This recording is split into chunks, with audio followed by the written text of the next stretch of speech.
Salut à tous et bienvenue sur la biologie sans frontières, la scène qui rend la biologie simple, claire et passionnante.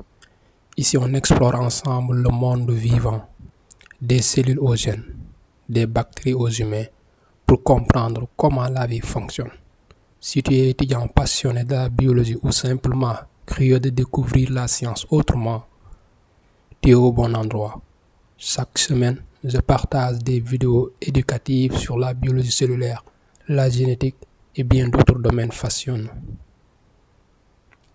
Abonne-toi et active la cloche et rejoins la communauté de biologie sans frontières parce que c'est la science. C'est pour tout le monde.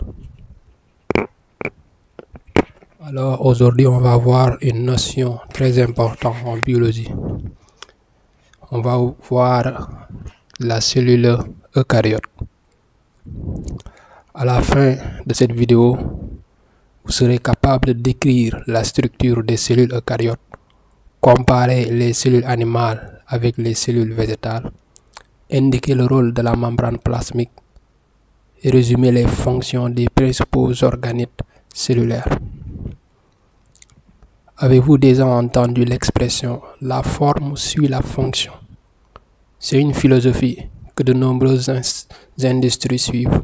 En architecture, cela signifie que des bâtiments devraient être construits pour soutenir les activités qui seront menées à l'intérieur de ceux-ci. Notre monde naturel utilise également le principe de forme qui suit la fonction, particulièrement en biologie cellulaire. Et cela deviendra clair lorsque nous explorons les cellules eucaryotes. Maintenant, c'est quoi une cellule eucaryote? Contrairement aux cellules prokaryotes, les cellules eucaryotes sont des cellules qui renferment un noyau lié à la membrane, de nombreux organites liés à la membrane comme le réticulum endoplasmique, l'appareil de Golgi, les chloroplastes, les mitochondries et d'autres. On note aussi la présence de plusieurs chromosomes linéaires. Cette compartimentation des fonctions des différentes zones de la cellule explique la structure plus complexe des eucaryotes. Comme vous pouvez le voir sur cette image, nous avons donc deux cellules eucaryotes, une cellule végétale, une cellule animale, avec donc à l'intérieur les différents organites. Les organites permettent de compartimenter différentes fonctions dans différentes zones de la cellule. Mais avant de passer aux organites, examinons d'abord deux composantes donc des cellules eucaryotes qui sont la membrane plasmique et le cytoplasme. D'abord la membrane plasmique. Comme les prokaryotes, les cellules eucaryotes sont aussi pourvues de membranes plasmique, comme vous pouvez le voir au niveau donc de la figure 1, constituée d'une bicouche phospholipidique avec des protéines intégrées qui séparent le contenu interne de la cellule de son environnement. Donc elle sépare le contenu interne de la cellule de l'environnement externe, donc le milieu intracellulaire et le milieu extracellulaire. Cette membrane elle est essentielle pour contrôler le passage des molécules, des ions, de l'eau et de l'oxygène, ainsi que pour l'élimination des déchets. Cette membrane plasmique des cellules, donc au niveau des cellules spécialisées, elle se présente sous forme de projection digitale que nous appellerons donc des microvillosités. Comme vous pouvez le voir sur cette image au niveau de la figure 2, de telles cellules tapissent généralement l'intestin grêle, l'organe qui absorbe les nutriments des aliments digérés. Il s'agit d'un excellent exemple de fonction qui suit la relation comme nous l'avions si bien dit. Maintenant, le cytoplasme. Il s'agit de toute la région entre la membrane plasmique et l'enveloppe nucléaire.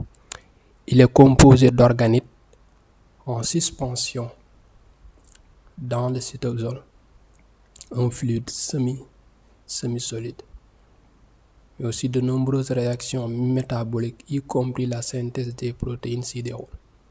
Attention, il faut aussi savoir faire la différence entre cytoplasme et cytosol. Le cytoplasme est constitué donc de liquide et d'organique, alors que le cytosol constitue uniquement de liquide intracellulaire. Un autre élément, le noyau. Habituellement, le noyau est l'organe le plus important dans une cellule. Le noyau, c'est au singulier au pluriel, noyau avec X, renferme l'ADN de la cellule et dirige la synthèse des ribosomes et des protéines. Examinons cela plus en détail. Comme vous pouvez voir au niveau donc de cette figure, le noyau est constitué donc d'autres éléments, le nucléole, la chromatine, le nucléoplasme, entouré donc d'une enveloppe nucléaire. C'est ce qu'on a au niveau de cette image. Donc la structure du noyau. Nous avons l'enveloppe nucléaire qui est une structure à double membrane ponctuée de pores nucléaires qui régulent le passage des substances, ions, molécules, ARN entre le nucléoplasme et le cytoplasme. Donc après la transcription donc de l'ADN en ARN messager, pour que l'ARN messager arrive au niveau du cytoplasme et être lu par les traduit en protéines au niveau des ribosomes, ça doit passer au niveau des pores nucléaires qui se trouvent au niveau de l'enveloppe nucléaire. Nous avons aussi des chromatines et des chromosomes. L'ADN et les protéines associées forment ce qu'on appelle la chromatine, qui est décondensée pendant les phases de croissance. Les chromosomes sont les structures linéaires d'ADN condensées, visibles uniquement lorsque la cellule s'apprête à se diviser. L'autre élément, c'est le nucléole. C'est la zone sombre au sein du noyau où l'ARN ribosomique est transcrit et où l'assemblage des sous-unités chromosomiques commence. Comme vous pouvez le voir au niveau de cette image, nous avons donc notre chromosome, voilà, un peu décondensé, forme de chromatine. Là, nous avons les différents chromosomes. Les ribosomes, qu'on vient tout juste d'aborder. Les structures cellulaires responsables de la synthèse des protéines, ce sont les ribosomes. Donc, ils traduisent l'ARN messager en protéines. On les trouve flottant librement dans le cytoplasme ou fixés au niveau du réticulum endoplasmique, donc qui enveloppe l'enveloppe nucléaire externe. Les ribosomes, lorsqu'ils se fixent au niveau du réticulum endoplasmique, on l'appelle le réticulum endoplasmique rugueux. Ils reçoivent les instructions du noyau via l'ARN messager pour assembler les acides aminés en protéines. Comme vous pouvez le voir, les ribosomes sont constitués de deux unités, la petite unité et la grande unité. On a les mitochondries. Les mitochondries, également appelées centrales énergétiques de la cellule, leur fonction principale, c'est la production d'énergie, ATP, adénosine triphosphate. Ce processus est appelé la respiration cellulaire et se déroule en plusieurs étapes. Nous avons d'abord le cycle de Krebs, le cycle de l'acide citrique se produit dans la matrice. Nous avons aussi la phosphorylation oxydative ou chaîne respiratoire qui se déroule sur la membrane interne. Nous avons la synthèse aussi de l'ATP. L'autre fonction, c'est la croissance cellulaire et la communication cellulaire. sont aussi impliqués dans l'apoptose, c'est-à-dire la mort programmée donc des cellules.